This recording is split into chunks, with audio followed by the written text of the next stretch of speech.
Harbour தான். ஆனா அங்க நவீன வசதிகளோட இந்த மீன் பதப்படுத்துற இந்த மாடர்ன் தொழிற்சாலைகள்லாம் இல்ல.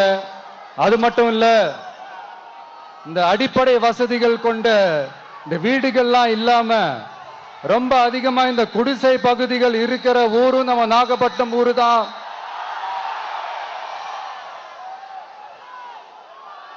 இந்த முன்னேற்றத்திற்கெல்லாம் எங்கள் ஆட்சி தான் சாட்சி. அப்படி இப்படின்ட்டு இந்த அடுக்குமொழியில பேசி பேசி அது நம்ம கேட்டு கேட்டு காதுல இருந்து ரத்தம் வந்ததான் மிச்சம். இவங்க ஆண்டது பத்தாதா? இப்படி தவிக்கிறாங்களே நம்ம மக்கள், அது பத்தாதா?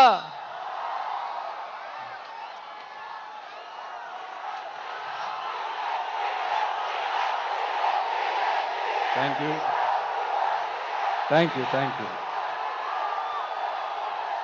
இந்த இலங்கை கடற்படையால நம்ம மீனவர்கள் தாக்கப்படுறதையும்